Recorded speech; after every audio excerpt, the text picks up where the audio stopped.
ሲያስቀምጠው እናያለን። የዛን ጊዜ የተሻገሩት እስራኤሎች ስማ አምላካችን እግዚአብሔር አንድ እግዚአብሔር ነው የሚለውን የሚያምኑ ብቻ ትልልቅ ሰዎች ብቻ ናቸው ወይ? ህፃናት ያንን የጥምቀት ታይፕ የሆነውን የጥምቀት ምሳሌ የሆነውን ያንን መሻገር የምር ህፃናት አልተሳተፉበትም ነበሩ ካልን፣ አረ ተሳትፎበታል። ታዲያ እንዴት ነው በአዲስ ኪዳን ህፃናትን የእግዚአብሔርን ጸጋ ማግኘት አትችሉም ዞር በሉ ማለት የሚችል አረ ማን ነው? ህፃናትን በእግዚአብሔር ህዝብ ውስጥ መቀላቀል አትችሉም፣ ይሄ የአዋቂዎች ቦታ ነው። የለም የሆነ የእግዚአብሔርን መንግስት ይሄ ለአዋቂዎች የተዘጋጀ ነው። ህፃናት ወደ ጎን በሉ። ህፃናትን ብቻ አይደለም በእነሱ አሁን በዚህ በፔትራ ከሄድን ካልን የአእምሮ ህሙማንንም አጨምር ማለት ነው። ኦኬ ይሄ አእምሮ ህሙማንም ማገናዘብ ምናምን ስለማይችሉ ብዙ ጊዜ ወደ ማመን መድረስ አይችሉም። ስለዚህ ሳይ የእግዚአብሔር መንግስት ለእናንተ ለህሙማን አትሆንም፣ ለጤነኞች ለእኛ ብቻ ነው። በጣም በጣም የክርስቶስን ስራ የሚያቃልል የእግዚአብሔርን ሀሳብ ያልተረዳ አይነት አስተሳሰብ ነው የመጣብንም። እንደዚህ አይነት ጉድ እንደዚህ አይነት በጣም እንደው ስድባዊ የሆነ ነገር የመጣብንም አሁን በቅርብ ጊዜ ነው። በፕሮቴስታንት ውስጥም የለብንም እንደዚህ አይነት ነገር የለብንም ስል ያው ታሪኩን ዝም ብለን እንዳጠቃላይ የዓለምን ታሪክ አብረን እንያዘው ብዬ ነው እንጂ ፕሮቴስታንቱ እኛ አይደለም። ግን ይህ በቃ በፕሮቴስታንት ራሱ እንዲህ ያለ ነገር የለም የለም። በፕሮቴስታንት ውስጥም አነሳሱ ላይም ሁሉም ይህንን ነገር ይዘው ነው የሚመጡት። የትኛውን ኧረ ህፃናት ይጠመቃሉ ሲያስረዱ ራሱ እንዴ ይኸው ምን በብሉይ ኪዳን ያሉት አይሁዳውያንን ተመልከቱ እንጂ የእነሱ ህፃናት ልጆች ይገረዙ የለም ወይ? ከዛ በኋላ በኪዳኑ ህዝብ ውስጥ ተጨምረው ያድጋሉ። በአዲስ ኪዳን እኮ ነው ነገሩ እያሉ የሚያስረዱት። ዛሬ ከትናንት ወዲያ መተህ ምንድነው በመጽሐፍ ቅዱስ አይደለም እኮ የመዘንከው፣ በራስ መጽሐፍ ቅዱስን አንተ በተረዳህበት መዝነህ አስበው። ከጥንት ጀምሮ የነበሩ የኤርሲያን አባቶችንና ወይም የኤርሲያን ታሪክን ጠቅላላ ክደህ እነሱ ትክክል አይደሉም እኔ ትክክል ነኝ አሁን የመጣሁት ብለህ ፕሮቴስታንቶቹንም ጠቅላላ ዋናዎቹ የተነሱትን እንዳለ እነሱ ሁሉ ስተዋል እኔ ብቻ ነኝ መጽሐፍ ቅዱስን የተረዳሁት ብለህ እንዴት ትነሳለህ እንዴ? ሉተር የህፃናት ጥምቀትን አፊርም ሲያደርግ መጽሐፍ ቅዱስ ብቻ ብሎ እኮ ነው። መጽሐፍ ቅዱስ ብቻ የሚለውን እኮ በሰፊው እኮ ያመጣልህ እኮ ሉተር ነው። ሪፎርመሮቹ ሀዳሲያኑ ናቸው እኮ እንዴ መጽሐፍ ቅዱስ ብቻ ብለው ግን የህፃናት ጥምቀትን አልካዱም። ሉተርም በለው ጆን ካልቪንም በለው ኦሪክ ዝዊንግሊም በለው መጽሐፍ ቅዱስ ብቻ ብለው የተለያዩ ትምህርቶች ላይ ተለያይተው ግን የህፃናት ጥምቀት ላይ ግን አረ ይሄ መጽሐፍ ቅዱሳዊ ነው። እንደውም ይህንን የህፃናት ጥምቀትን የሚክድ ሰው ለእነርሱ በጣም እንግዳ የሆነ ከሰይጣን እንደሆነ አድርጎ ያስቡ ነበረ። እንትኑን ይሄ አስተሳሰቡን ከሰይጣን እንደሆነ አድርጎ እንኳን ያስቡ ነበረ። እኔ ከዛ አንጻር ብታየው ጥሩ ነው። ሌላ የመንፈስ ቅዱስ የሚያልከው ያው ነው። ምንም የመንፈስ ቅዱስን በልሳን ተናገሩ ይላል። አዎ በልሳን ተናገሩ፣ በልሳን አንተ ግን አትናገርም። በአንተ ዙሪያ ያሉትም አንዳቸውን በልሳን አይናገሩም። አይ ነው እንናገራለን ካልክ መጽሐፍ ቅዱስ ላይ ያለው ልሳን አሁን አንተ የምትናገረው እኮ አይደለም። ዝም ብሎ የስም መመሳሰል እኮ ነው። የስም መመሳሰል ይዞ እንጂ አሁን ያንተን ቅጥታ ሰላንተ ብቻ ባወራ የስም ልሳን የሚለው በቃ አንተም ዝም ብለህ ልሳን ብለህ ጠራኸው እንጂ የመጽሐፍ ቅዱሱ ልሳን እኮ በቃ ቋንቋ ነው። በቃ ነገረን እኮ መጽሐፍ ቅዱስ በግልጽ በቃ ልክ ይሄ እነ ጴጥሮስ ላይ መጀመሪያ ሐዋርያት ሥራ ምዕራፍ 2 ላይ መንፈስ ቅዱስ ሲወርድ ያንን ልሳን ሰጣቸው። ያን ምንድነው ልሳኖች የተከፋፈሉ ልሳኖች በእነርሱ ላይ ሲቀመጡ ይታያል እና ተቀመጡባቸው። ከዛ በኋላ መንፈስም እንደሰጣቸው መጠን ይናገሩ ዘንድ በሌላ ልሳኖች መናገር ጀመሩ። እነዛ ልሳኖች ምንድነው የሚለውን ግን ሰሚያኑ መሰከሩ። ምን ብለው? አረ በገዛ ቋንቋችን እያወሩ ነው። አረ የእግዚአብሔርን ታላቅ ስራ በገዛ ልሳኖቻችን ሲናገሩ እንዴት እንሰማቸዋለን? የገሊላ ሰዎች አይደሉም እንዲህ ብለው የተገረሙት። አንተ የምትናገሩን የሚሰማ ሰው ሁሉ እኮ ሌላ እኮ ነው እያለ ያለው ማለት የሚሰሙት ሰዎች ብቻ አይደለም። እውነቱን ለመናገር እንደ አጠቃላይ ምንም በቃ የሰው ቋንቋም አይደለም። አይኑ ሌላ አይነት ልሳን ነው አይልም መጽሐፍ ቅዱስ። አንዲትም ቦታ ሌላ አይነት ልሳን ወርዷል አይልም። እነ ጴጥሮስ ላይ ከወረደው በሐዋርያት ሥራ ምዕራፍ 2 ከወረደው ልሳን ሌላ የተለየ ልሳን ከየትም አይመጣም። ያው ልሳን ለሁሉም ያኔ ለብዙዎች ይሰጥ ነበር። ልክ እንዴት መሰለህ? እዛ ሐዋርያት ሥራ ምዕራፍ 10 ላይ የቆርኔሌዎስ ቤተሰብ ላይም እንዲህ አይነት ነገር ተፈጥሮ ነበረ። መንፈስ ቅዱስ ወረደ፣ በልሳን ተናገሩ። ወዲያው ጴጥሮስ ምን አለ? እነዚህ ደግሞ እንደ እኛ መንፈስን የተቀበሉ አለ። እንደማን? እንደ እኛ። በቃ እንደ ጴጥሮስ ነው የምትቀበለው፣ ሌላ አይነት የለም። ይህንን ልሳን ደግሞ ብትፈልገው ብታስብ የለህም ካለ አሳየን፣ ልሳንህን በል ተናገርና እስቲ የዚህ ሀገር ቋንቋ ነው እኔ ተምሬው አይደለም በሉ ስሙኝ ብለህ አሰማን። ልክ እንደነ ጴጥሮስ እስቲ ተናገር። ካልተናገርክ በቃ አንተ የተቀበልከው መንፈስ ቅዱስ ላይሆንም ስለሚችል ብትረጋጋ ጥሩ ነው ባይ ነኝ። ባይ ነኝ እና ከዚህ አንጻር ብናየው ጥሩ ነው። በቃ ጠቅለል ባለ መልኩ እንደዛ ይሁት እና የመካኒሱ ምናምን ያነሳ ነው። እነሱም የህፃናት ጥምቀትን እንግዲህ ህፃናትን ስለሚያጠምቁ መካኒሶች አሁን ቅድም ስትጠየቅም እያልክ ነበር። በቃ እነሱም እንደዛ ካደረጉ አይሰብኩም ማለት ነው የሚመስል ነገር ተናገርክና ስታስበው ደግሞ የተወሰነ ችግር ሊፈጥርበት ስለሆነ በቃ እነሱን አልመለስም ደግሞ ወደ ማለት ሄድ። ዲፕ ዳውን ግን ውስጥ ላይ ግን ያለውን እምነት ግን ማየት እንችላለን። መካኒሶች ህፃናትን እያጠመቁ ስለሆነ ኢየሱስን አይሰብኩም የሚል ነገር ውስጥ እንዳለ ግን ማየት ይቻላል። እና ይሄ በጣም አደገኛ ነው። ህፃናትን ማጥመቅ ኢየሱስ ክርስቶስን አይሰብኩም አያስብልም ነው። አይ ቲንክ እዚህ ላይ የሚበቃ ይመስለኛል። እሺ ቴንኪው። እሺ ረጅም ደቂቃ ነው የተናገረ። እንግዲህ ከ15 ደቂቃ በላይ እኔም ሀሳቤ ልናገርና ልጠቅልል። አንድ እያለን እንደዚህ የምናወራ ከሆነ እስከ መቼ? አይ አልጨረስም። የመጨረሻ ንግግሬ ነው። ይሄ የመጨረሻ ንግግሬ ነው። በአንተ ነው የተጀመረው። ስለዛ የመጨረሻ ንግግር ከሆነ ወይ ደቂቃ፣ ምክንያቱም ጠያቂ አንተ ስለነበር 3 ደቂቃ ልስጣችሁና 3 ደቂቃ አንተ ተናገር፣ ሐኪም 3 ደቂቃ ይጠቅልልና ወደ ሌሎች እንሄዳለን። እሺ ይቻላል። 3 ደቂቃ ልስጣችሁ ለሁለታችሁ እኩል 3 ደቂቃ። እሺ መጽሐፍ የሚለውን ልናገር። ሮሜ ምዕራፍ 10 ቁጥር 8 ላይ እንደዚህ ይላል፣ ነገር ግን ምን ይላል? በአፍህ በልብ ሆኖ ቃሉ ቀርቦልሃል፣ ይህም የምንሰብከው የእምነት ቃል ነው አለ ጳውሎስ። ከዛስ ኢየሱስ ጌታ እንደሆነ በአፍህ ብትመሰክር እግዚአብሔርም ከሙታን እንዳስነሳው በልብ ብታምን ትድናለህ። ይሄ የማን ቃል ነው? የሐዋርያው ጳውሎስ። ሰው በልቡ አምኖ ይጸድቃልና በአፉም መስክሮ ምን ያደርጋል? ይድናል። መጽሐፍም በእርሱ የሚያምን አያፍርም ይላልና በአይሁዳዊና በግሪክ ሰው መካከል ልዩነት የለም፣ አንዱ ጌታ የሁሉ ጌታ ነውና ለሚጠሩትም ሁሉ ምንድን ነው? ባለጠጋ ነው። ስለዚህ አይሁዳዊም ጠራው፣ የግሪክ ሰውም ጠራው፣ አሕዛብ የተባለው ማለት ነው። ምንድን ነው? የሁሉ ጌታ ነው፣ ባለጠጋ ነው። የጌታን ስም የሚጠራው ሁሉ ምን ያደርጋል? ይድናል። እንግዲህ ያላመኑት እንዴት አድርገው ይጠሩታል አለ። አዎ እንዴት አድርገው? ባልሰሙትስ እንዴት ያምናሉ አለ። ያለ ሰባኪስ እንዴት ይሰማሉ? አይሰሙም እንዴ? ያልተሰበከውን ኢየሱስ ጌታ ነው ያልተባለውን ሰው በአፉና በአፉ በልቡ አምኖ በአፉ መስክሮ ያልዳነውን ሊሆን አይችልም ይላል ጳውሎስ። ከዛስ መልካሙን የምስራች የሚያወሩ እግሮች እንዴት ያማሩ ናቸው ተብሎ እንደተጻፈ ካልተላኩ እንዴት ይሰብካሉ? ነገር ግን ለምስራቹ ቃል ሁሉ አልታዘዙ እያለ ይናገራል። ቁጥር 17 እንግዲህ እምነት ከመስማት ነው፣ መስማትም በእግዚአብሔር ቃል ነው። ዳሩ ግን ባይሰሙ ነው ይላለሁ። በእውነት ድምፃቸው በምድር ሁሉ ላይ ለቃላቸውም እስከ ዓለም ዳርቻ ድረስ ወጣ እያለ ይናገራል ማለት ነው። ስለዚህ የእምነት ቃል የሚሰበከው ይሄ ነው። ሰው ይሄን ያምናል። ከዛ በኋላ ኢየሱስ ጌታ እንደሆነ በልቡ ካመነ በኋላ ደግሞ በአፉ ክሌም ያደርጋል፣ ይድናል ማለት ነው። መጽሐፍ ቅዱሳችን በግልጽ የሚናገረው ይሄን ነው። ስለ ልሳን የተናገረው እንግዲህ ሐዋርያት ሥራ ላይ የተናገረው እግዚአብሔር ድንቅ እያደረገ ስለሆነ እዛ በሚዘሙት ቋንቋ እግዚአብሔር ተናግሯል። እሱን እኔ ልክድም አልችልም። ምክንያቱም መጽሐፍ ቅዱስ በግልጽ እንደሚናገረው ማለት ነው። ነገር ግን ጳውሎስ ምን ብሏል? በአንደኛ ቆሮንቶስ ምዕራፍ 14 ላይ ምን የሚል ቃል አለ? በልሳን የሚናገርስ ራሱን ያንጻል፣ ትንቢት የሚናገር ግን ማህበሩን ያንጻል። ቁጥር 2 ላይ ምን ይላል? በልሳን የሚናገርስ ለእግዚአብሔር እንጂ ለሰው አይናገርም፣ የሚያስተውለው የለምና በመንፈስ ግን ሚስጥር ይናገራል ይላል። ይሄኛው ልሳን ምን አይነት ነው? ከእግዚአብሔር ጋር ሚስጥርን የሚነጋገርበት እንደሆነ ጳውሎስ ይናገራል። ነገር ግን በማህበር ሆኖ ሲናገሩ ያላመኑ ሰዎች በመካከላቸው ሲገቡ ምን ያደርጉ ነበረ? ግራ ይጋቡ ነበረ። ስለዚህ ያ የምትናገሩት ልሳን ትንቢት ካልሆነ የማይተረጎም ካልሆነ ለማን ተናገሩ? ከእግዚአብሔር ጋር ቀስ ብላችሁ ተነጋገሩ ብሎ ጳውሎስ ሲያዝ እናያለን። ስለዚህ ሐዋርያት ላይ የተገለጠው እግዚአብሔር ስለተገለጠ ስለተናገረ እዛ ይሰሙ በነበሩት ቋንቋ ምን ብሏል? እግዚአብሔር ተናግሯል ማለት ነው። በዚህኛው በጳውሎስ በጻፈው ነው ቤተክርስቲያኑ ሲገለጥ የነበረ ቋንቋ አለ።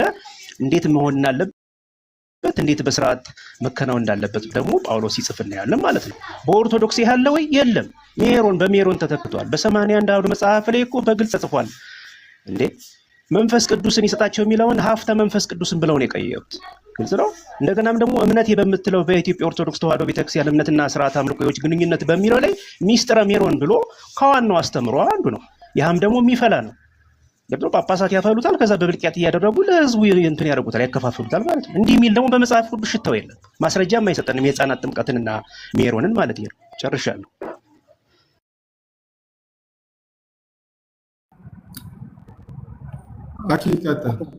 ኦኬ ከሮሜ ምዕራፍ 10 ጀምሬ እንግዲህ ያነሳው ነገር የተወሰነ ልሄድበት። ሮሜ ምዕራፍ 10 ላይ እንግዲህ ትክክል ነው። ምን ይላል እንግዲህ? ቃሉ ቀርቦልሃል ነው አለቀ። የምንሰብከው የእምነት ቃል ነው ብሏል። ትክክል። ሰው ምንድነው በአይሁዳዊና በግሪክ ሰው መካከል ልዩነት እንደሌለ ይናገራል። አንዱ ጌታ የሁሉ ጌታ እንደሆነ ለሚጠሩትም ሁሉ ባለጠጋ እንደሆነ የጌታን ስም የሚጠራ ሁሉም እንደሚድን ይናገራል። ትክክል። የጌታን ስም የሚጠራ ሁሉ ይድናል ይልና፣ ግን የጌታን ስም የሚጠራው ደግሞ የሚያምን ነው። ስለዛ ባላመኑት ነገር እንዴት ያድርጉ ይጠሩታል ይላል። ለማመን ደግሞ መስማት ይፈልጋል። ስለዚህም ባልሰሙት ውስጥ እንዴት ያምናሉ ይላል። ለመስማት ደግሞ ምን ያስፈልጋል? ሰባኪው ደግሞ ምን አይነት መሆን አለበት? እዛው ጋር ካልተላኩስ እንዴት ይሰብካሉ ይላልና፣ ሰባኪው ደግሞ የተላከ መሆን አለበት። ለምንድነው የተላከ መሆን ያለበት ሰባኪው? ሌላ ሰዎችም ተቀላቅለው ገብተው እንደ ሰባኪ ሆነው ሊሰብኩ ስለሚችሉ ከዛ በኋላ እነዛን ሰዎች ሰምተህ ብታመን እንኳን ድህነት አይሆንልህም። ብታመን እንኳን አሁን ለምሳሌ ራሳቸው እነዚህ እነ ፔትራ ምናምን ብዙ ጊዜ ኦንሊ ጂሰሶችን ይቃወማሉ። አይ እናንተ ከአጋንንት ናችሁ ምናምን ይላሉ። ኦንሊ ጂሰሶችን አይደል? ኦኬ እንደዛ የምትሏቸው ከሆነ እነሱ ለምሳሌ አምነው እናምናለን፣ ይኸው የጌታን ስም እንጠራለን፣ በጌታ እናምናለን ይላሉ። ግን ቢያምኑም አይድኑም ትላለህ። ለምን? አይ ትምህርታቸው ትክክል አይደለም። ስለዚህ ምንጫቸው የሰሙት ሰባኪ ሌላ ነው ማለት ነው። የተላከ ሰባኪን አልሰሙም፣ እንደዛ እንደማለት ነው። አንተ ራስህም የተላከ ሰባኪን አልሰማህም፣ ፔትራም ማለት ነው። ስለዚህ አትድንም፣ እምነት አያድንም ገና ከጅምሩ። ኦኬ እምነት እንደሚያድን እሱ ክፍል ላይ ተነግሯል። ሌላ ክፍል ላይ ደግሞ ስትሄድ ጥምቀት ያድናል ይላል። ቃል በቃል ማለት ነው። ቃል በቃል ጥምቀት ያድናል። አንደኛ ጴጥሮስ ምዕራፍ 3 ቁጥር 21 ላይ ይህም ጥምቀት ምሳሌ ሆኖ አሁን ያድነናል ይላል። ባፕቲዝም ነው ሴቭስ ዩ ነው የሚለው። ጥምቀት ያድናችኋል። ስለዛ ይህ መጽሐፍ ቅዱስን እኛ እንደ ቡፌ አንመለከተውም። አንዷን ፒክ እያደረግን አንዷን የምንተው አይደለንም። እኛ የመጽሐፍ ቅዱስ አማኞች ነን እንጂ የራሳችን ትምህርት አማኞች አይደለም። የራሳችን ትምህርት አማኞች ሳይሆን የመጽሐፍ ቅዱስ አማኞች። ስለዛ መጽሐፍ ቅዱስን በምልአት እንደዚህ እንቀበለዋለን። ይህን ያዛርግና አንደኛ ቆሮንቶስ ምዕራፍ 14 ላይ ከልሳን ጋር በተያዘ ልሳን እንዳልኩ ነው። ለእነ ጴጥሮስ ከወረደው ውጭ የትም የለ። መጽሐፍ ቅዱስም አንድም ቦታ ሌላ አይነት ልሳን ብሎ አልገለጸውም። ኢቭን አንደኛ ቆሮንቶስ ምዕራፍ 14 ላይ ያለውን ሌላ አይነት ልሳን አላለውም። እንደውም ምን ቢል ጥሩ ነው? አንደኛ ቆሮንቶስ ምዕራፍ 14 ላይ ያልተማረ ሰው ወደ እናንተ ቢገባ ምን ሊል ነው አለ። ያልተማረ ሰው ለምን አለ? ምክንያቱም በትምህርት የሚገኝ ቋንቋ ነው የሚናገሩት። ለእነሱ ግን ሳይማሩ ተሰጣቸው እንጂ ጸጋ ስለሆነ ሳይማሩ ይሰጣቸዋል ለተናጋሪው። ግን የተማረ ሰው ገብቶ ግን ያን ነገር ሊያውቀው ይችላል ነው። በቃ ሌላው የሜሮን ያልከው ምንም ቅባ ሜሮን ትክክል ነው፣ ትምህርታችን ነው። ግን ምንድነው ከተባለ ሀብተ መንፈስ ቅዱስ ብሎታል ይላል። እና የመንፈስ ቅዱስ ጸጋ ማለት እኮ ነው ሀብተ መንፈስ ቅዱስ። እንዴ መንፈስ ቅዱስ ሲባል ጸጋ መንፈስ ቅዱስ ነው፣ ሌላ ነገር እኮ አይደለም። ሜሮን የተባለውም የተተካው በምንድን ነው አልኩ? ሜሮን መንፈስ ቅዱስን ተካ የሚባል ነገር ካለ አምጥተህ ማሳየት ነው። በባዶ በጨበጣ እንዲህ ወጊያ አትውጣ። ሜሮን የተካው አምሮተ እዱን ነው። ቴንኪው።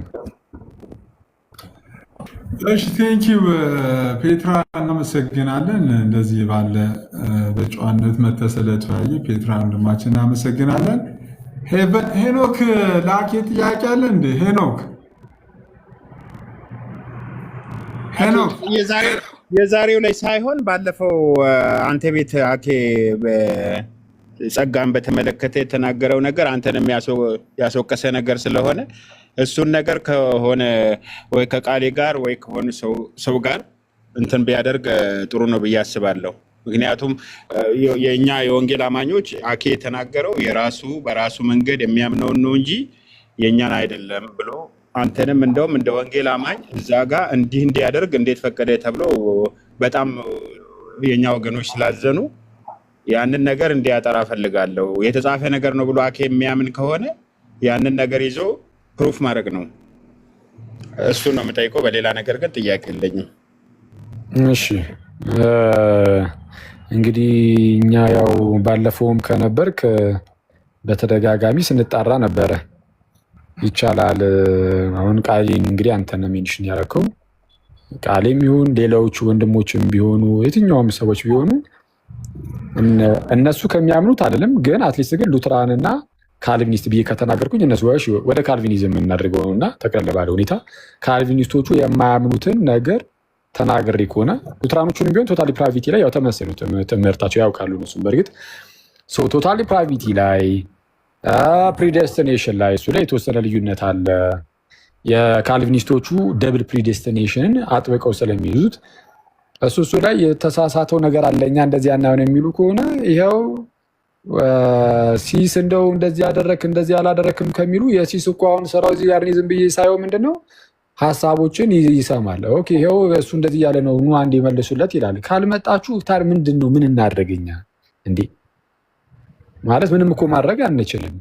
አይ እንደው ዝም ብለህ ብቻ ገብተህ ሂድበት ወይ እስቲ ይህንን ጉዳይ እስቲ ወይ አስተምርበት ካላችሁኝ ወይ ዛሬ ልግባና በሉተራኑም በካልቪኒስቱም ዘንድ ያለውን የጸጋ ብቻ ትምህርት ምን እንደሚመስል ዛሬ ላይ የራሴው ጋር በዚህ እንደውም ልመለስ እንዴ ገብቼ የተወሰነ መሄድ ይችላለሁ። እውነቱን ለመናገር አይ ደግሞ አይ ጥያቄ አለን አይ ከዚህ አንጻር የምትሉ ካላችሁ ግን ይሄው ኑ እና የተወሰነ ማየት እንችላለን። ሄኖክ አይ እኔ እንደዚህ አይነት አንተ ስታወራ የነበርከውን ነገር በፍጹም ሰምቼው የማላውቀው ነገር ነው። ካልቪኒስቶችም ቢሆኑ ሉትራኖችም ቢሆኑ ምንም ወንጌል ሳይሰበክላቸው እግዚአብሔር አስቀድሞ ለድህነት ስለፈጠራቸው ብቻ በቃ አንተ ቀደም እንዳልከው ሰባኪው እንትን ሳይል ቃሉ ሳይሰበክ በቃ እስቲ እያወቅ አይደለም እኔ የተናገሩት ኩትን እንዳንተን እንዳትለው የተወሰነ ሰማው ሚስ ሪፕሬዘንት እንዳታደርገኝ ይሄው እዚህ ላይ እንዲህ ብለህ ተናገርሃል ብለህ ወይ የኔን ድምጽ እያሰማኸኝ ይሻላል። ወንጌል አይሰበክ ይላሉ ምንም ለድህነት ወንጌል መሰበክ አለበት ብላ ምናምን አይደለም እያልን ያለ ነው። አንድ ሰው የሚያምነው አለን ወንጌል ሲሰበክለት ምናምን ነገር የሚያምነው አስቀድሞ ስለተመረጠ ነው። አስቀድሞ ስለተመረጠ ነው እንዲድን ማለት ነው። ስለተመረጠ ብቻ አይደለም፣ በዛ በምርጫው ደግሞ ከማመኑ በፊት የእግዚአብሔር ጸጋ ተሰጥቶት የእግዚአብሔር ጸጋ ይሰጣል ሲባል ኢቭን ፕሪቪኒየን ግሬስ እየተባለ ተለይቶ የሚነገረውን ግሬስ ራሱ አይደለም ክርስቲያን የሚያደርገውን ወይም ዳግም የሚወልደውን እንበለውና እሺ ዳግም የሚወልደውን ጸጋ አስቀድሞ ሊሰጠው ይገባል። ዳግም የሚወልደው ጸጋ አስቀድሞ ካልተሰጠው ማመን አይችልም። ዳግመኛ ያልተወለደ ሰው ማመን ይችላል ብሎ ያስተምራሉ ሄኖክ። እነሱ ስትሰማቸው ዳግመኛ ያልተወለደ ሰው ማመን ይችላል ብለው ሲናገሩ ሰምተህ ታውቃለህ? ዳግመኛ መወለድ ማለት እኮ በቦርናጌን ወይም ደግሞ ሪጀነሬሽን ሁለቱንም ቃላቶች እኮ አንድ ላይ እኮ ነው የሚጠቀሙት። ይሄን አይል እኮ ልዩነት የለውም። እኮስ ቦርናጌን ማድረግ ሪጀነሬት ማድረግ ማለት ነው።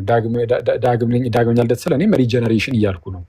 ሪጀነሬቲቭ የሆነ ግሬስ ማለት ዳግም የሚወልድ ጸጋ ያስፈልጋል። ሰው ዳግመኛ የሚወለደው በእግዚአብሔር ጸጋ ነው አይደለም ነው። ያለ እግዚአብሔር ጸጋ ዳግመኛ መወለድ የሚችላል የለም። አሁን እሱን ያዘውና አሁን ምን ብዬ ነው የጠየቅኩህ ሄኖክ? ሰው ዳግመኛ ሳይወለድ ማመን ይችላል ብለው ያስተምራሉ ወይ ሉተራኖቹም ሆነ ካልቪኒስቶቹ?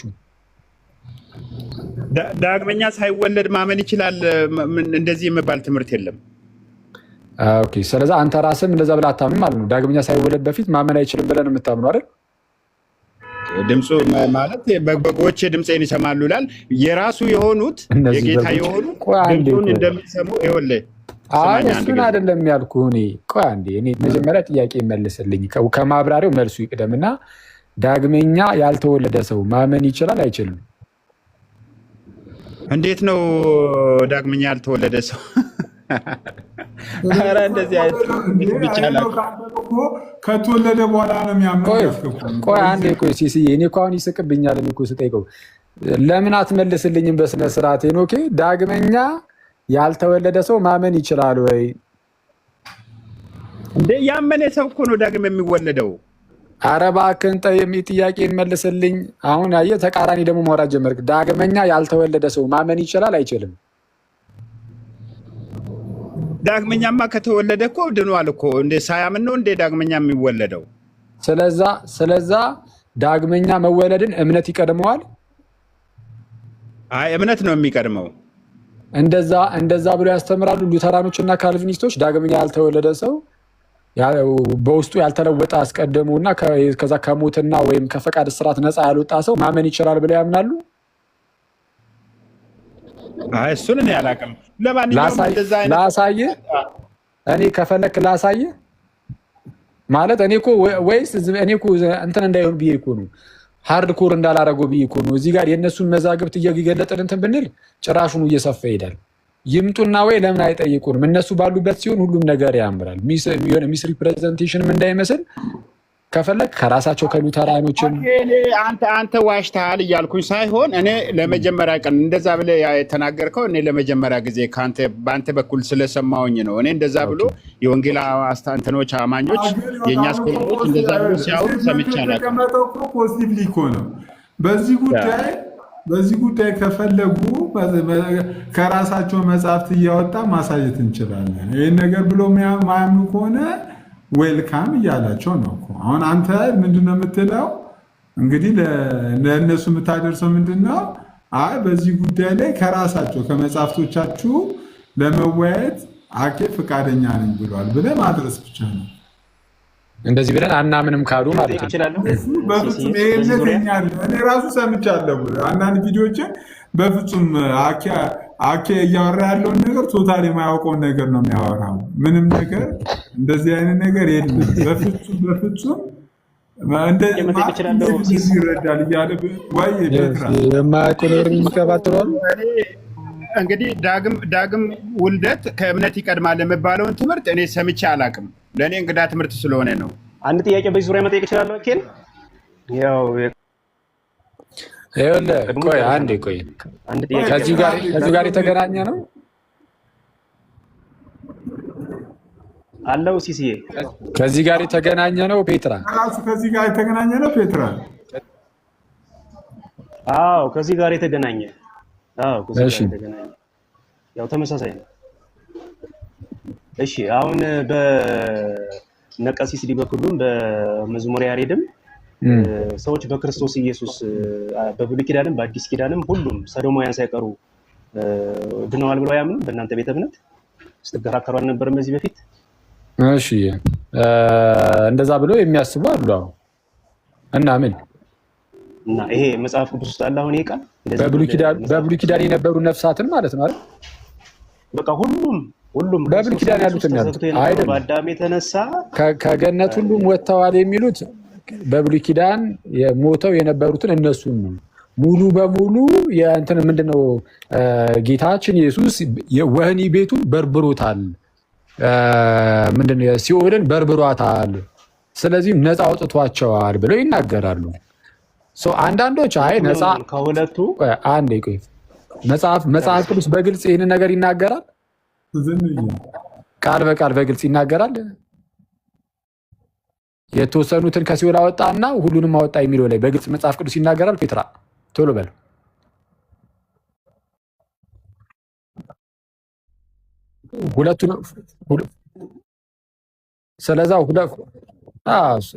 ስለዛ ቆይ አይ እሱን አሁን አንተ ነው ያልከው እንጂ የሉትራኖቹን ምናምን ጥንታውያን ኮንፌሽኖችን እያወጣው ባሳይ ኢየሱስ ክርስቶስ ወደ ሲኦል ሄዷል የሚለውን እንደዚህ እንደ ጥያቄ ሳይቀር እያነሱ መልሰውበታል። አሁን እሱ ወደዛ ልግባና መጽሐፍ ቅዱሳችን ላይ በግልጽ ካልተቀመጠ እኛም ቤተክርስቲያናችንም ምንም አይነት እዚህ ጉዳይ ላይ ኦፊሻል የሆነ አቋም አትይዝም። ስለዛ ቤተክርስቲያናችን እዚህ ጉዳይ ላይ ምንም አቋም የላትም። በአቋም ደረጃ በሃይማኖት በዶግማ ደረጃ የያዘችው ነገር የለም። አስተማሪዎቻችሁ ደረጃ አይደል እንዴ?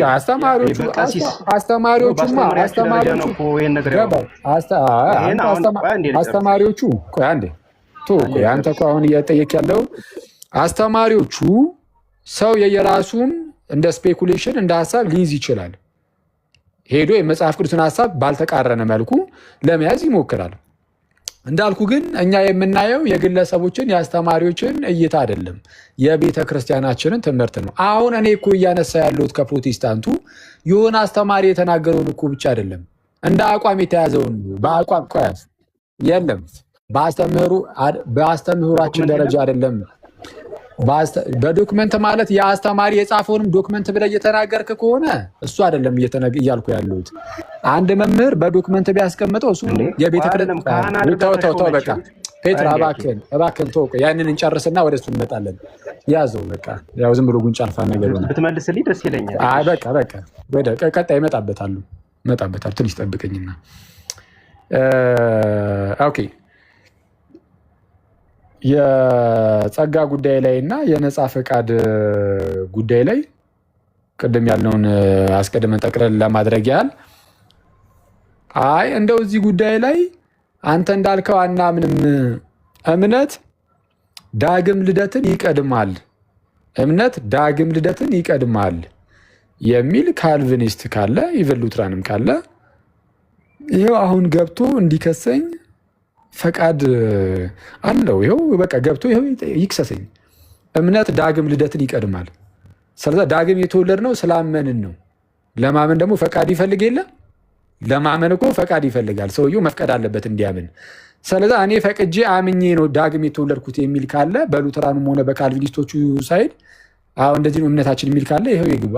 ከዛን የራሳቸውን የእምነት መገለጫዎች እየገለጥን አብረን እናያለን። በዚህ ከተከሰስኩኝ ማለት ነው።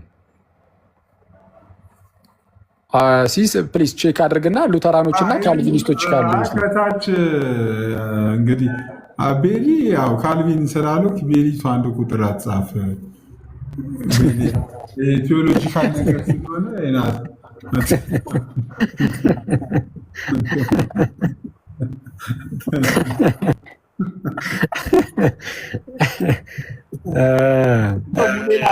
ሙሌን ብታስገባው እሱ ያው ሉትራን ስለሆነ ይሄ ትምህርት ትክክል አኬ የተናገረው ትክክለኛ ነው ካሉ ለምን ያሁኑ ጦርነት ተነሳ?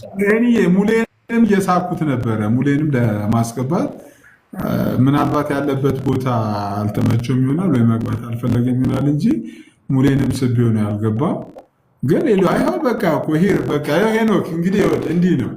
ይሄ ማስረጃ አለ ከእናንተ መጽሐፍ ጠቅሽ ነው ማሳያችሁ። ገብተው ይሞግቱኝ እያለ ነው። አይ እንደዚህ አይነት ትምህርት የለንም ብሎ ደግሞ በኋላ ደግሞ ሲሳይን ሄዶ መቀጥቀጥ ፌር አይደለም። ኧረ በእውነት አይደለም። አይመጣውም፣ ራሱ አይመጣውም፣ ከቦታውም የለም።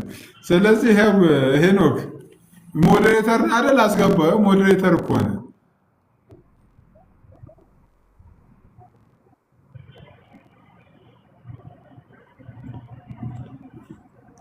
ሄኖክ ነው ግን ስለኛ ሞዴሬተር ማሰጥ ግን ኧረ እኔ ራሱ የለኝም እኮ ማሰጥ ለምንድን ነው ሲስ እንዴ? ሲስ ግን ለምንድን ነው እንዴ? ቆይ ኧረ ከለከለኝ እኮ አንተን እኮ አኬ ይኸው የለኝም። ይኸው እያየህ ከለከለኝ። ይኸውልህ እንትን አይደለም ከባድ ነው። በእናትህ ምንድን ነው ያጠፋሁት ነገር ካለ ነገረኝ። የአንተ ላይ ምን እንደሚለኝ ቆይ ሌላ ጊዜ ያሳያል። ኧረ በጣም ውድ ከባድ ነው ጋይስ። የምር ምን አጠፋሁ አሁን? እንዲህ የለም እኮ እኔ ስንት የሞከርኩ እኮ ለመስጠት ግን ኧረ ችግር የለውም። ምን ስቀልድ ነው? ኧረ እንደተነሳ ሄኖክ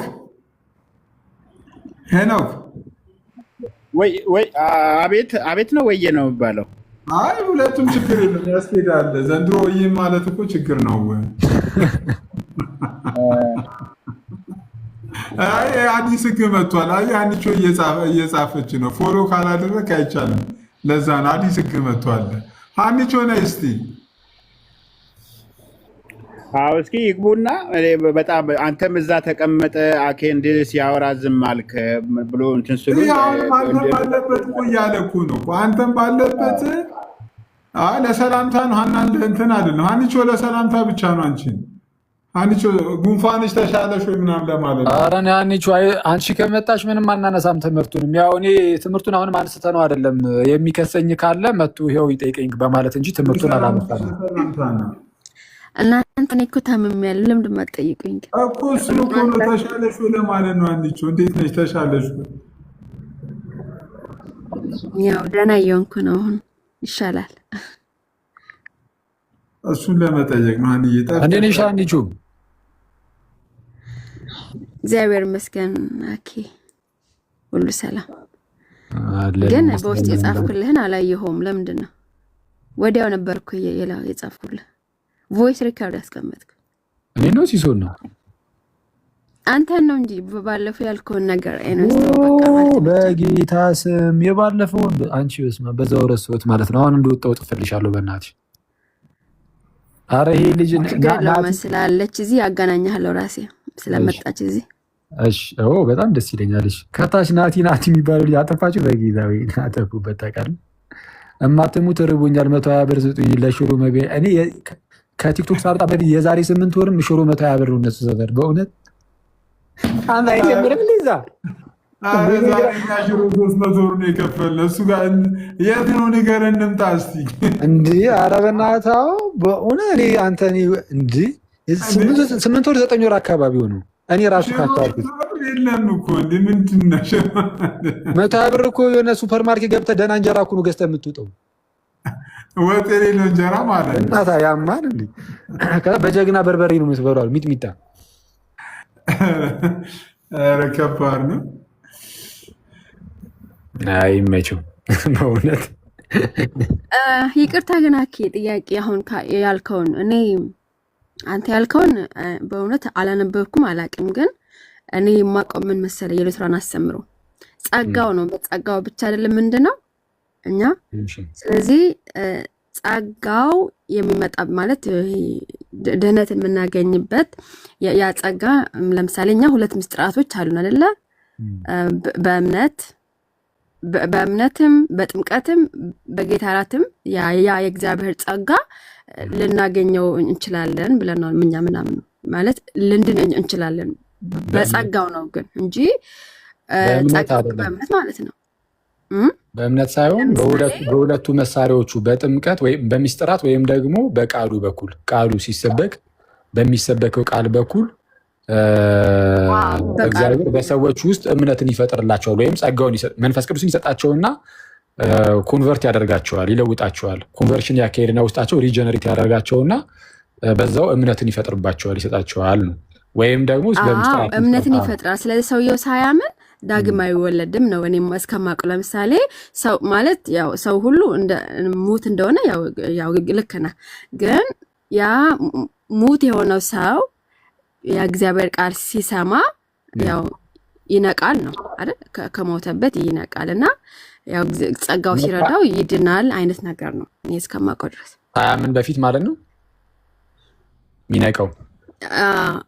አዋ የእግዚአብሔር ቃል ሲመጣ ሲሰማ ወደ እምነት ይመጣል ማለት ነው። ቆይ ለምሳሌ እኮ ለእና ሶስት ወንጌል ብትነግረን አንተ ለምሳሌ እኮ ለምሳሌ ሲሶ ቶሎ ላይነቃ ይችላል። እኔ ግን ነቅቼ ላምን እችላለሁ። ግን እኔ ሰው ያለምን ምሳሌ ነው። እሱን ሳይሆን ምንሽ አንቺ ሰውየው ልክ ወንጌል ሲሰበክለት ከእንቅልፉ ይነቃል አልሽ። ከማመኑ በፊት ነው የሚነቃው ወይስ አምኖ ነው የሚነቃው? እኔ አምኖ ነው የሚነቃው ብዬ ነው የማስበው። እንግዲህ ስለዛ በዛው እንቅልፉ ሰው ሳያምን መቼስ መንቃት አይችልም አይደል? አኩስ እሺ፣ ሳያምን በፊት ይነቃል።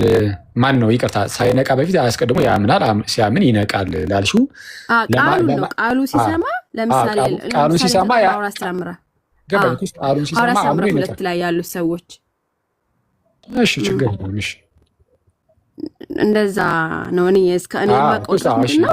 ልክ ጴጥሮስ ሲሰብክላቸው ልባቸው ተነካ አይደለ? እነዛ የሐዋርያ ሥራ ምዕራፍ 2 ያሉ ሰዎች። ስለዚህ ቃሉ ነው፣ ይሄ የእግዚአብሔር ቃል ነው ልባቸው የነካቸው። ስለዚህ ምን እናድርግ ወደ ማለት መጡ እነዛ ሰዎች ወረድ እንደዛ ነው የማውቀው። እነዛ ሰዎች ቃሉን ሰሙ፣ አመኑ። ስላመኑ ልባቸው ተነካ። ባያምኑ ኑሮ ልባቸው አይነካም። ኦፍኮርስ ሳታምኝ አይ ነገር አላምንም እያልሽ ልብሽ ይነካል። አይ ቃሉን እኮ ልባቸውን እናካቸው። የጴጥሮስ ስብከት ስለተቀበሉት ማለት ነው።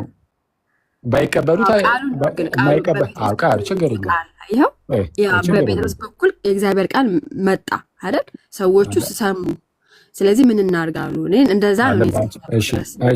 እሺ ቆይ ከዛ ከእንቅልፋቸው ወይም ደግሞ ከሞቱበት የሚነቁት ወንጌልን ሲሰሙ ነው። ግን ወንጌልን ስለሰሙ ብቻ ሳይሆን ወንጌልን ሰምተው ሲያምኑ የሚነቁት ከመንቃታቸው በፊት ማመን አለባቸው አልሽኝ አይደል ሀኒቾ? ቃሉን ሰምተው ነው የሚነቁት። ቃሉን ሰምተው ሲያምኑ ነው ወይስ ቃሉን ሰምተው ሳያምኑ ነው የሚነቁት? እንዴ ሳያምኑ እንዴት ይነቃሉ? ቃሉን እኮ የሰሙት ቃል እኮ ያምኑታል አይደል? እሺ አምነው ነው የሚነቁት። ለማመን ደግሞ ፈቃድ ይፈልጋል አይፈልግም? ያ ለማመን ፈቃድ ይፈልጋል። ግን ምንድነው? ቆይ እዚህ ላይ ምንድነው እንግዲህ ያለ ነው እሱ እኔ ራሴ ገና እየተባርኩ ነው። እንትን አለሽ እጅሽ ላይ እኔ ምንም ነገር እጄ ላይ የለም። አሁን ምንም ነገር ስልኬ ብቻ ነው ያለው። የለም። እሺ ቀሽኔ ገልጬ ላሳይሽ። ቆይ እናንብብ አንዴ ምን እንደሚል የሉትራኑ ማለት ነው። አትሊስት ዝም ብዬ ለጊዜው ለአንቺ እንደማሳያል ቡክ ኦፍ ኮንኮርድ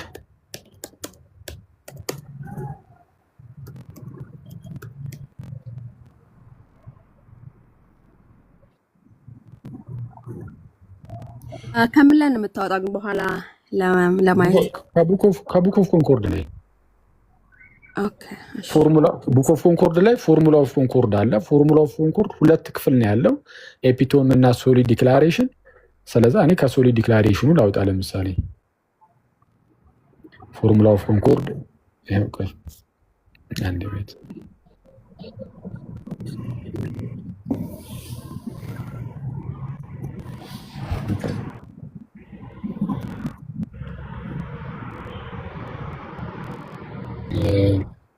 ያው እሺ፣ ሳይቱ ይሄን ይመስላል። ቡክ ኦፍ ኮንኮርድ ዳት ኦርግ የሉትራኖች ሳይት ነው።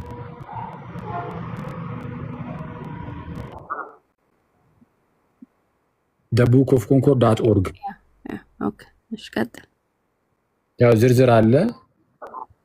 ዩኒቨርሳል ክሪድ፣ ኦግስበርግ ኮንፌሽን፣ አፖሎጂ ማለት አፖሎጂ ኦፍ ዲ ኦግስበርግ ኮንፌሽን ማለት ነው። የነ ፊሊፕ ሜላንክተን ስማል ካለ አርቲክሎቹ አሉ። እነዚህ እንደዛ እንደዚህ እንደዛ ይልና የሉተር ምናምን ከተቀመጠ በኋላ እዚህ ጋር ይታይሻል። ፎርሙላ ኦፍ ኮንኮርድ ሁለት ክፍል ነው ያለው። ኤፒቶም አለ፣ ሶሊድ ዲክላሬሽን አለ። ኤፒቶሙ እንደ መግቢያ የሚመስል ነገር ነው፣ አጠራጠር ያለ ነገር ያለበት ነው። ሶሊድ ዲክላሬሽኑ ደግሞ ሰፋ ያለ ነገር ነው የያዘ ነው። እሱ ውስጥ እንግባ። እንድች ክሊክ እሺ። ፎርሙላ ኦፍ ኮንኮርድ ሶሊድ ዲክላሬሽን ይላል። ከዛ በኋላ አጠቃላይ ወደ 12 አርቲክሎች አሉበት። 12 አርቲክሎች አሉበት። 11ኛው አርቲክል ኢሌክሽን ይላል፣ ምርጫ ወይም ቅድመ ውሳኔ። ማንበብ የምትፈልጉ ካላችሁ የፕሮቴስታንቶቹን መረዳት እዚህ ቅድመ ውሳኔ ላይ 11ኛው ኤሌክሽን የሚለው ፕሪዴስቲኔሽን ነው፣ ቅድመ ውሳኔ ነው። የቅድመ ውሳኔ ትምህርታቸውን እዚህ ላይ ይሁን። ከፍ ብላችሁ ግን ሁለተኛው ክፍል ላይ ምን የሚል አለ? ፍሪ ዊል ነፃ ፈቃድ። እሱ ላይ ለምሳሌ እንግባ። ያው ይሄ አይደል? ክሊክ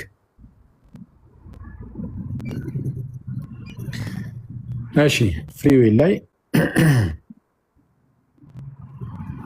እሺ እሺ እሺ። አንዴ ለምሳሌ የትኛውን ዝም ብለን እናንብብ። ይኸውልሽ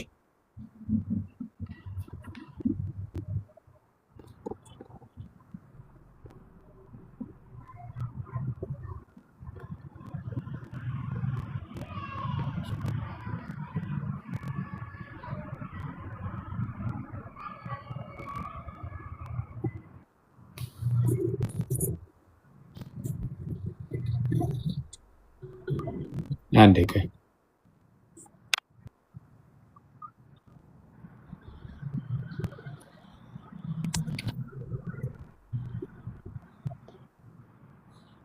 አንዴ ቀለል ያለ አጠር ያለ ነገር ላስቀምጥልሽ እና ከነሱን አይተሹ አሁን አንቺ ቅድም ካልሹ ጋር እንዴት በጣም የተራራቀ ነገር እንደሆነ በዛው እንድታዩ ማለት ነው።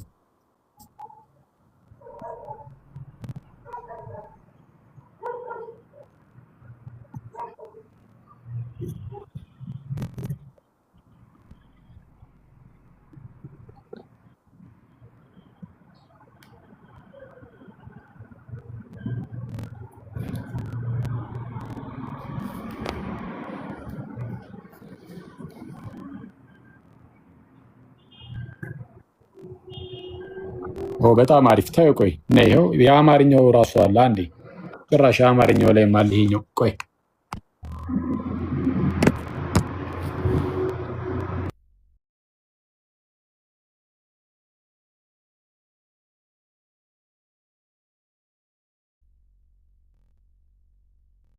እሺ፣ የአማርኛው ላይ ካለ እዚህ ስልክ ላይ ስላለ ትነግረኛለህ። ገጹ ከዚህ ላውጣው ይችላል።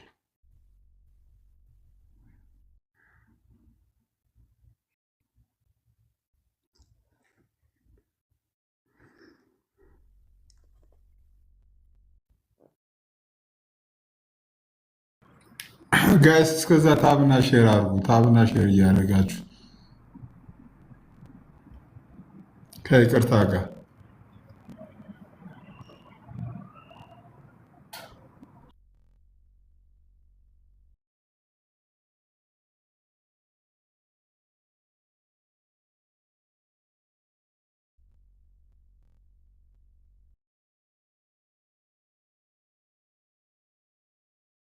ጌታ ስም እያወራሁኝ እኮ ነው። በክርስቶስ ሀኒቾ አማርኛው ልታመጣ በጣም ይቅርታ እያወራሁኝ እኮ አያክሊ። እሺ የአማርኛው አለኝ እያልሽኝ እኮ ሰምቼ የአማርኛው ካለሽ አሪፍ ኤፒቶሙ ላይ ያውጪው እኮ ብዬሽ ነበረ። ለከሰማ እሺ ኤፒቶሙ ላይ ያውጪው እስኪ ገጽ ንገረኝ። የስምምነቱ ቃል የሚለው ገጹን ሳይሆን ትንሽ ፎርሙላ ኦፍ ኮንኮርዱ ላይ በገጽ ነው እንዴ? እሱ በእንትን እኮ ነው ብዙ ጊዜ በርዕስ ነው የሚወጣው። ፎርሙላ ኦፍ ኮንኮርዱ ላይ ሂጂና የስምምነቱ ቃል ምናምን የሚለው ወይ ደግሞ የሚፈልገው ኤፒቶሙ ላይ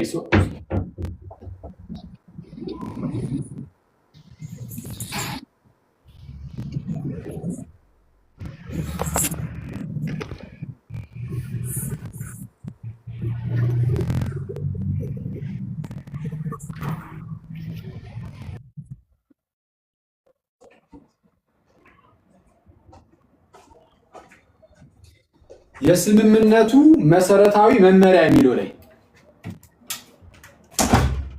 አመጣሁት መጽሐፉን። በቃ ሂጂ አንቺን ከማስቸግርሽ እኔ ሂጂ ላምጣት ያለሽ። እሺ የስምምነቱ እንደዚህ እንደዛ ገጹን ልንገርሽ፣ እስከዛ አንቺም እዛው ጋር እንድትከታተይ ማለት ነው። ያለሽ ገጽ 346 ላይ አውጪ። እሺ ይሄ ከመጽሐፉ ጋር ተመሳሳይ ማለት የገጽ አጣጣሉ እንግዲህ እንደየ ኤዲሽኑ ስለሚለያይ የመጽሐፉ ነው ያለሽ በፒዲኤፍ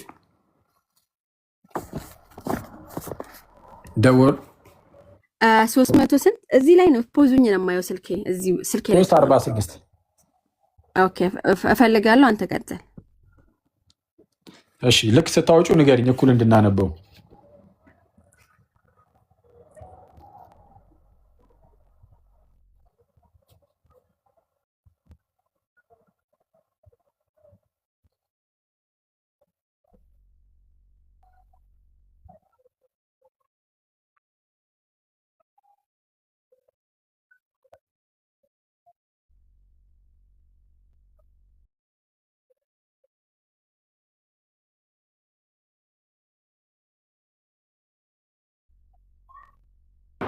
ሀኒቾ 300 እንዴ 346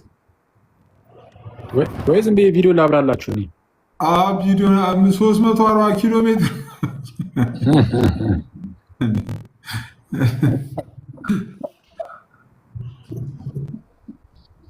ሀኒቾ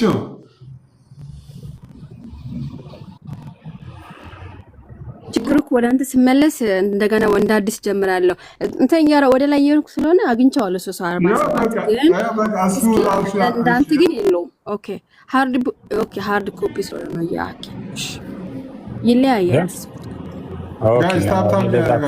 ለዛ እኮ ነው በርዕሱ ብታወጩ ይሻላል ያልኩሽ። አሁን እንደ ለምሳሌ እንዲህ ይላል። ስለምን ይላል ይነበባል። አንቺ ውስጥ ይሄ ከላይ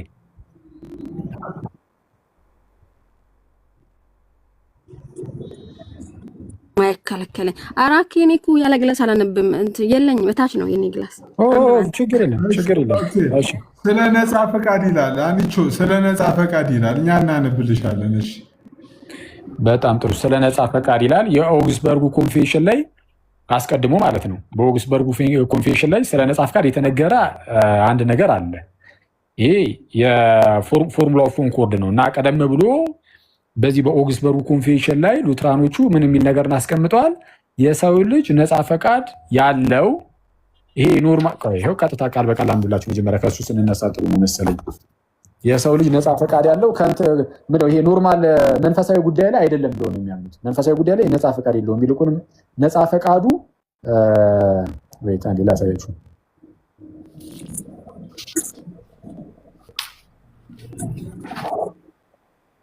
እሺ የኦክስበርግ ኮንፌሽን አንቀጽ 18ን አንቺ እዛ ላይ ተከታተይኝ።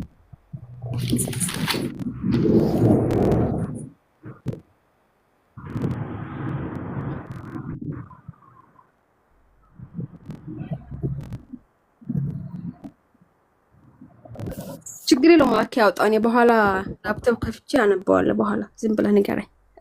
ያንተ ስክሪንሾት ወስጃለሁ፣ አስተያየዋለሁ በኋላ። መልካም። ስለዛ እኔ ልግለጥልሽና እዚህ ጋር እንትን ልበለው። ይሄ 346 ነው ገጽ ነው። እሺ አውግስበርግ ኮንፌሽን ኦግስበርግ ኮንፌሽን ገጽ 25 ነው።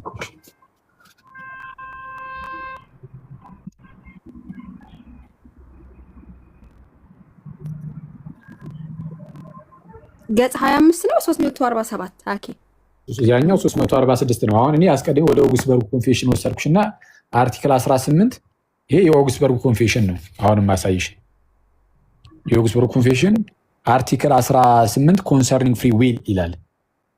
በእንተ ነፃ ፈቃድ ማለት ነው፣ ወይም ስለ ነፃ ፈቃድ። ይኸው እዚህ ጋር በአማርኛው ነፃ ፈቃድን በተመለከተ የሰው ፈቃድ ህዝባዊ ጽድቅን ለመስራትና ልክ ምንን ለመስራት ህዝባዊ ጽድቅን ማለት ሲቪል ራይቸስነስ ማለት ነው። ሲቪል ራይቸስነስ ማለት ዝም ብሎ ሰው እንደዚሁ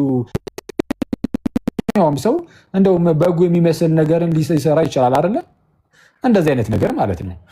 ነፃ ፈቃድን በተመለከተ የሰው ፈቃድ ህዝባዊ ጽድቅን ለመስራትና ለአመክንዮ የሚገዙ ነገሮችን ለመምረጥ የተወሰነ ነፃነት አለው ብለው ያስተምራሉ። ይሁን እንጂ ያለ መንፈስ ቅዱስ የእግዚአብሔርን ጽድቅ ወይም መንፈሳዊውን ጽድቅ ለመስራት ኃይል አይኖርም። ምክንያቱም ለፍጥረታዊ ሰው ኃይል አይኖርም ማለት በነገራችን ላይ ይሄ ለመስራት እንደዚህ ለማድረግ ምናምን ሲሉ እግዚአብሔርን ለመፈለግም ጭምር ማለት ነው።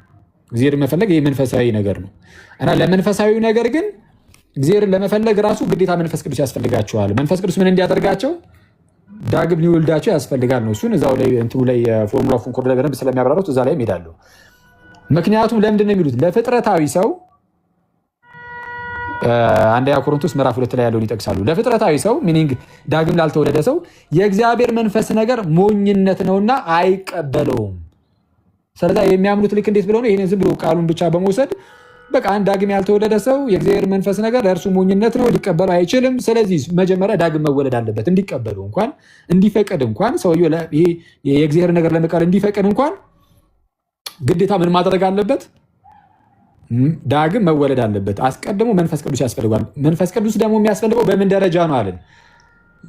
ዳግም በመውለድ ደረጃ። ይህንን ለማወቅ ይኸውልሽ ሌላ ሳይሽ 346 ገጽ ላይ እንዲህ ይላል። ዳግም ያልተወለደ ሰው ምንም በቃ አይደለም ማመን መፍቀድ ራሱ አይችልም። 346 ይኸውልሽ እሺ አዎንታዊ ሀሳቦች ላይ ወይም አፍርማቲቭ ወይም ፖዚቲቭ ተሰሱ ላይ ሁለተኛው ላይ በተመሳሳይ ሁኔታ ይላል። ይነበባል ሲስቲ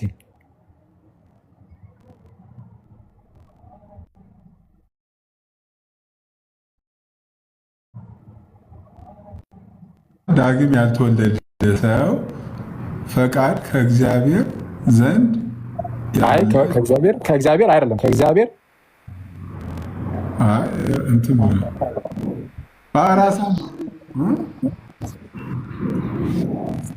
ከእግዚአብሔር ዘበር ያለ እጅህን አንተን ዘወር አድርገው እጅህን እንትን እስክሪንሻ ለማድረግ ነው። ኦኬ እሺ ቆይ አይደለም ቆይ አሁን አንቺ እሺ ያው ስጃለሁ ቲንክ እሺ ሲስ አንዴ ይቅርታ አድርግልኝ አንብበው፣ ወይም ደግሞ ሄኖክ እየታየው ነው መሰለኝ። ሄኖክ ያንብበው ብቻ በተመሳሳይ ሁኔታ። እሺ ዳግም ሄኖክ ወይ አንብበው አንተ።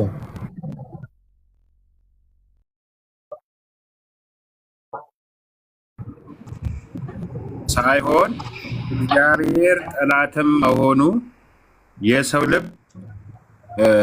ልብ ምንድን ነው ብለው የሰው ልብ ሀሳብ ከታናሽ ጀምሮ ክፉ ነው። ተብሎ እንደተጻፈው ይላል። ስለዛ ዳግም ያልተወለደ ሰው ፈቃድ ዳግም ያልተወለደ ሰው ማለት ነው። ሰው ዳግመኛ ካልተወለደ ፈቃዱ ከእግዚአብሔር ዘወር ያለ ብቻ አይደለም፣ ጭራሽ ምንድን ነው ብሎ የሚያምኑት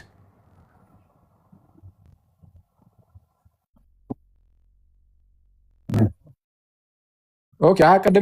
ቅድም አነበብከው ብዬ እኮ ነው። እሺ ከእግዚአብሔር ዘወር ያለ ብቻ ሳይሆን ይልቁንም ምንም ጭምር ነው። የእግዚአብሔር ጠላት ነው።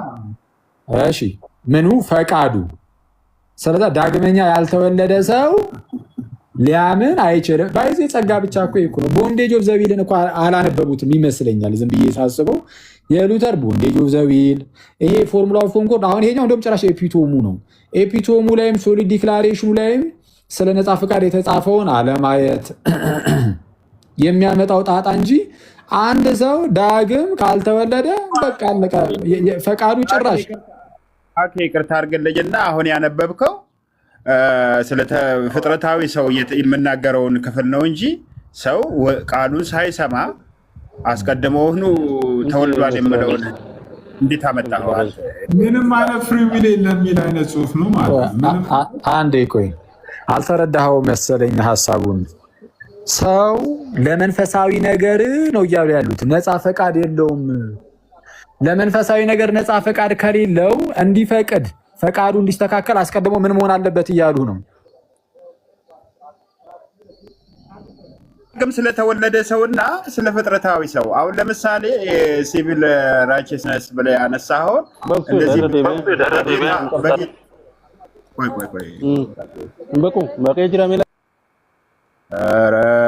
ጉረቀቢ ጉርባ እና ለማንኛውም እያነጻጸረ ያለው ዳግም የተወለደን ሰውና ስለ ፍጥረታዊ ሰው ነው። እግዚአብሔርን አይደለም እንደዛ ብሎ መቼ አስቀመጠ ወዳጅ? ዳግም ያልተወለደ ሰው ምንድን ነው አለ? እግዚአብሔር ጠላት እንደሆነ ነው እየተናገረ። ምኑ ፈቃዱ ይላል አይልም? ፈቃዱ ከእግዚአብሔር ዘወር ያለ ነው ይላል አይደለ? አስቀድሞ ፈቃዱ ከእግዚአብሔር ዘወር ያለ ብቻ ሳይሆን ጭራሽ ደግሞ ምንድን ነው አለ? የእግዚአብሔር ጠላትም ነው ይላል። እሺ የእግዚአብሔር ይሄን አታምንም አንተ? አይ እኔ እንደዚህ ብዬ አላምንም። ማለት ዳግም ያልተወለደ ሰው ከእግዚአብሔር ጋር ተራርቋል። አዎ፣ ግን ፈቃዱ ግን ሙሉ በሙሉ ዞር ብሎ ጠላቱ የሆነ ፈቃዱ ራሱ ማለት ነው። ፈቃዱን ነው የተባልከው፣ ድርጊቱን ምናምን አይደለም እያሉ ያሉት እነዚህ ሰዎች ፈቃዱን ነው። ቆይ ምንድን ነው እና ታዲያ ፈቃድ የሚባለው እኮ የማን ነው? የኔ ነው። ቆይ አንዴ ድምጽ አንዴ አንተ ነህ እንዴ? ኧረ ቆይ አንዴ እባክህን ትገባለህ። ቆይ አንዴ አንዴ ቆይ የተባለው እኮ በኃጢአት የራክ ምንድን ነው? ኃጢአት ተግባርህ እንደዛ ነው ብቻ አይደለም፣ ገና ከጅምሩ ፈቃድህ ራሱ። ስለዛ ለመዳን መፍቀድ አትችልም ነው። እንደዛ ብለህ ታምናለህ? ለመዳን አልፈቅድም መፍቀድ አልችልም ብለህ ሙታን የእግዚአብሔር ልጅ ድምፅ የሚሰሙበት ጊዜ ይመጣል ይል የለ በበረናችንና ባጤታችን ሙታን ነን አይደል? እኔ ስለ እሱ ትምህርት አይደለም የምሟገት፣ እንደ እግዚአብሔር እሟገታለሁ። ቆይ አንዴ እሺ። ስለዛ ሙታን የእግዚአብሔርን ልጅ ድምፅ የሚመጡበት ጊዜ ይመጣል አልከኝ። ስለዛ ምንድን ነው በመንፈሳዊ ሞት ውስጥ ያለ ሰው የእግዚአብሔርን ድምፅ መስማት ይችላል ማመን ይችላል እያልከኝ ነው? አይችልም። እንዴት ይችላል?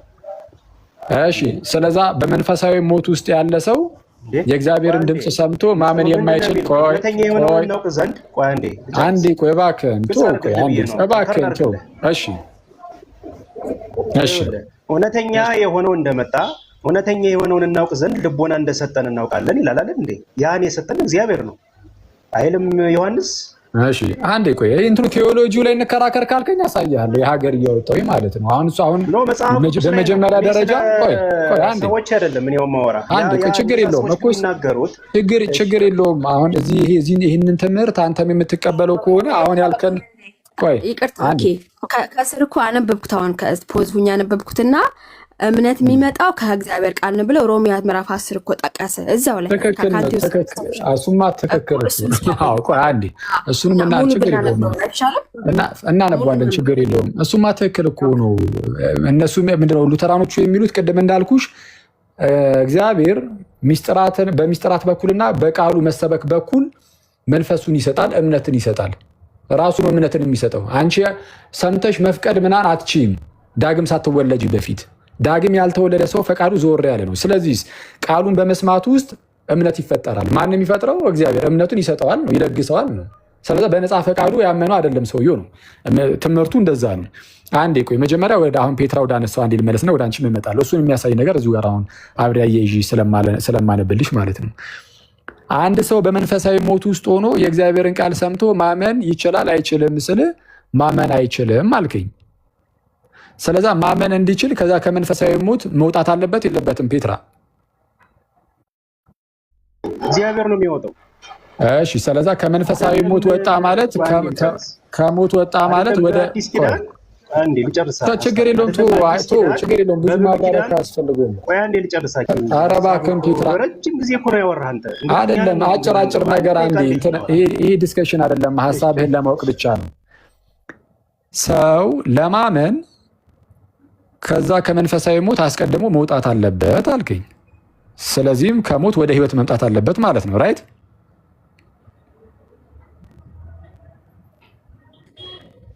ያን የሞተው ምን መንፈሱን የሚቀሰቅሰው እግዚአብሔር ነው። ያኔ የሊዲያ ልብ ከፈተላት ይላል መጽሐፍ ቅዱስ። ችግር የለውም ነው እንዲሰሙ የሚያደርጋቸው። ችግር የለውም። አዎ እግዚአብሔር ነው።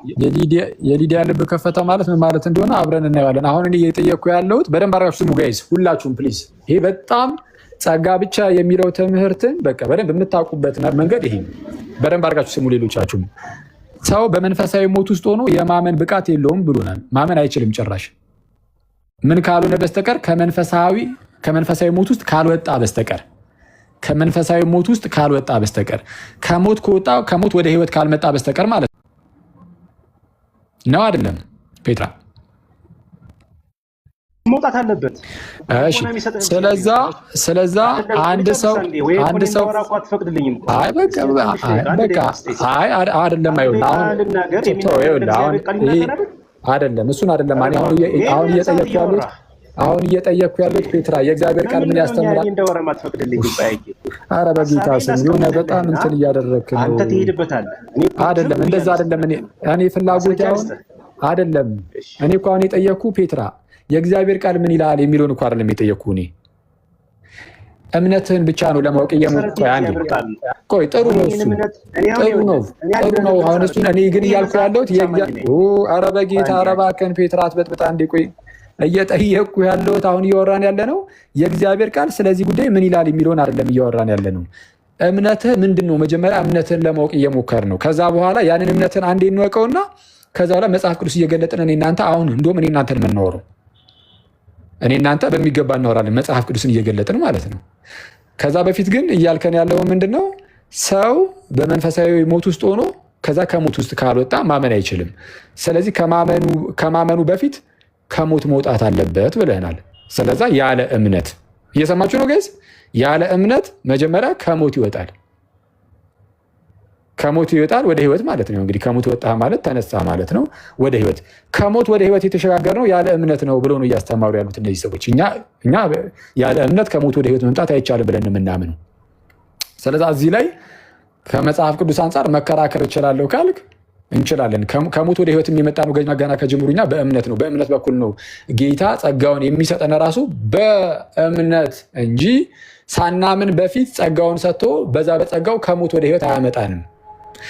በልና አሁን መወያየት እንችላለን። ከሞት ወደ ህይወት የመጣ ነው ያለ እምነት ነው ያልከውን ጠቅስ እየሰማህ አይደለም? ኮመንት ጽፏል ተቋርጫለሁ ብሎ ከስር ስለጻፈ እኔ ግን እምነት ብቻ ጸጋ ብቻ ብለን እያመንን ያለ እምነት ነው ልጅነት የሚያገኘው ያለ እምነት ነው። ለእኔ ከባድ ነው እንደዛ እስካላየ ድረስ ማለት ነው። ይሄው አሁን ኳሳዎች ግን እሱማ እንዴት መሰለሽ የሚሉት እንዴት መሰለሽ የሚሉት እሺ በአጭሩ እነሱ የሚሉት ምንድነው? እምነት ብቻ ይላሉ። አዎ ለድህነት እምነት ያስፈልጋል ይላሉ። ግን ከምን አንጻር ነው ካልሽ ድህነትን እነሱ የሚያዩት አንድ ሰው መጀመሪያ ዳግም ይወለዳል። ዳግም ሲወለድ ፈቃዱ ይታከማል። የሰውየው ያ ፈቃዱ ቦንዴጅ ውስጥ የነበረው እስራት እንደዛ ነው የሚባለው። ያለ እምነት እንዴት ሰው ዳግም ይሄኛው ያለ እምነት ነው። ይሄ ከዚህ ከፈቃድ እስራት ነፃ የሚወጣው አርነት የሚወጣው ከዚህ ከፈቃድ እስራት ሙሉን ሳነበው በእምነት ነው ይላል የሚወጣው። ሮሜ ምዕራፍ 10 ያ ከስር ወደ ታች ሮሜ ምዕራፍ 10 ጠቀሰና እሺ አንብቤ ልመለስሽ ቃል በቃል እንድልልህ ማለት ችግር የለውም። እሺ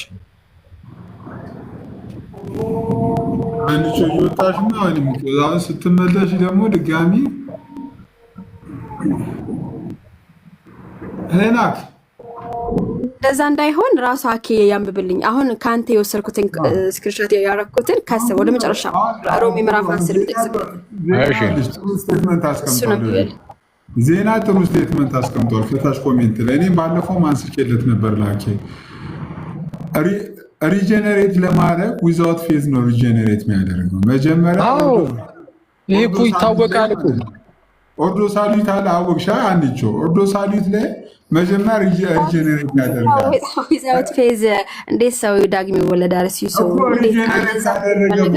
ሪጀነሬት ካደረገ በኋላ ነው የሚያምነው ብለው ነው የሚያምኑት ነው ያኬ መከራከሪያ ማቴሪያሎች እንደዛ ነው የሚያሳዩት ነው። ተጨማሪ ላንብብልሽ። ቆይ ፔትራ አንተ ከመጣ አኬ ቅድም ያነብ አንዴ ቆይ ፔትራ አንተ ተቋርጠህ ነበር ተቋርጬ ነበር ጻፍና እኔ ገባው ተቋርጦ ከነበረ ፕሊስ ሊያዘው አንዴ። እሺ አነብልሻለሁ። እና ፔትራ አሁን አንተ ምን ብለሃል? ያለ እምነት ሰው ከሞት ይወጣል ብለህ አስተምረሃል ቅድም። እኔ እንደዚህ አይነት ትምህርት እኛ አንቀበልም ብያለሁ። ያለ እምነት እንደሰማችሁት ሁላችሁም ከማመኑ በፊት ሰው ከሞት ቆይ አንዴ ለማመን ከመንፈሳዊ ሞት መውጣት አለበት ብለሃል አላልክም? ፔትራ ወንድም ይቅርታ። ለማመን ከዛ በኋላ የእግዚአብሔር ቃል እኮ ነው የሚያነቃው። እሺ ለማመን ከመንፈሳዊ ሞት እኔ ከሆነ ምን ሳልጨርስ አፌ ላይ የቆምክ እያጣመምክ ቃሌ እንዴት ነው የሚሆነው? እንዴት ይሆናል እንዴ? አይ ታደሰሽ ፔትራ እኔ እንዴት ነው ማለት አንድ ደቂቃ ሳላወራ ይሄን ለማለት እኮ ከነገር ጅማሬ እኮ የነገር ፍጻሜ ነው የሚበልጥ። ፔትራ ከዛ በኋላ ሐሳቤ ላይ ቆመ ተናገር። ፔትራ ግን አንተ ብትተውና አንቾም እዚህ ስላለች እሷ እንትን ብትል እኔ ግን መጽሐፉን የምታነበውና አንተ የምትተረጉመው ለእኔ ልገናኝልኝ አልቻለም። አኬ ችግር የለውም። ኦኬ አንተ አሳያለሁ። ችግር የለውም። እያንዳንዱን እየገለጥኩ ስለማሳይ በደንብ ሙልት እያለ ይሄዳል። ግን ኤኒዌይስ ፔትራ አንድ ጊዜ አንተን በደንብ እዚህ ጋር እንትን ብለህ ነው ብንሄድ ጥሩ ነው ብዬ አስባለሁ። አንድ ሰው ከመንፈሳዊ ሞት ሳይወጣ በፊት ከመንፈሳዊ ሞት ወጣ ማለት ከሞት የወጣ ሰው ወደ ህይወት ነው የሚሸጋገረው። መቼ እዛው ሞት ውስጥ ከሞት ወጣ አትለውም። ከሞት ወጥቶም እዛው ሞት ውስጥ ከሆነ ከሞት አልወጣም። ስለዚህ ከመንፈሳዊ ሞት ወጣ ማለት ከሞት ወደ ህይወት መጥቷል ማለት ነው። ለማመን ከሞት ወደ ህይወት መምጣት አለበት ብለሃል። ምን ለማድረግ? ለማመን ገና ለማመን ኢማጂን። ስለዚህ በዛ በመንፈሳዊ ሞት ውስጥ ሆኖ ማመን አይችልም ብለኸኛል። የማመን ፈቃድ ጭራሽ የለውም ዳግመኛ ወይ ምንድነው ከመንፈሳዊ ሞት ካልወጣ በስተቀር። ስለዛ ያለ እምነት ከመንፈሳዊ ሞት ወደ ህይወት ተሸጋገረ ብለህ እያስተማርክ ነው አይደለም? በአጭሩ ፕሊስ መስማት ነው ይላል። ልክ ሰው የእግዚአብሔርን ቃል ምን ያደርጋል ማለት ነው? ይሰማል። እንዲሰማ የሚያደርገውም ራሱ እግዚአብሔር። ያ የሚነገረው ቃል ምን ስለሆነ ሙት የሚያነቃ ሙት የሆነውን የሰው ልጅ መንፈስ ምን ያደርጋል? ያነቃል። ግልጽ ነው። ከዛ በኋላስ ያ የሚነገረው የእግዚአብሔር ቃል ደግሞ ያን ሰው ካነቀው በኋላ ምንን ይመሰርትበታል? እምነትን። ግልጽ ነው። ከዛ በኋላስ ያ የተነገረውን ቃል ምን ያደርጋል ማለት ነው? ይቀበላል። ይሄ ነው ሙታን የእግዚአብሔር ልጅ ድምፅ የሚሰሙበት ጊዜ ይመጣል፣ እርሱም ሆኗል ይላል። ሙት ነን እኛ በበደላችንና በኃጢአታችን ምን ነበራችሁ ይላል? ሙታን ነበራችሁ ይላል። ግልጽ ነው። ስለዚህ ነው ምሳሌ ኢየሱስ ያድናል ስል እኮ ይዤው መሄደው ይሄ ሙት የሆነውን ሰው ምን የሚያደርግ ነው? መንፈስ የሚያነቃ ነው ማለት ነው። ግን የሚያነቃው የምነግረው ቃል ነው። ያ ቃል ይነገረዋል፣ ምን ያደርጋል? ይነቃል መንፈሱ። ወይም ደግሞ ከሞት ይነሳል ልትለውም ትችላለህ። ከዛ በኋላ ምን ይሆናል ማለት ነው? ይነገረዋል የእግዚአብሔር ቃል። የእግዚአብሔር ቃል ሲናገረው ያ የተነገረው የእግዚአብሔር ቃል ምንን ይሰጠዋል ማለት ነው? እምነትን ይሰጠዋል። አየው፣ እምነት ከመስማት ነው። መስማትን በማን ነው አለ? በእግዚአብሔር ቃል። ከመስማት ነው እምነት። ያ የተነገረው ቃል ነው እምነትን የሚመሰረትበት ማለት ነው። ከዛ ያ ምን ያደርጋል? ጌታን ይቀበላል። ጌታን ከተቀበለ በኋላ ይጠመቃል። ከዛ መንፈስ ቅዱስ ስጦታ ይቀበላል። መንፈስ ቅዱስ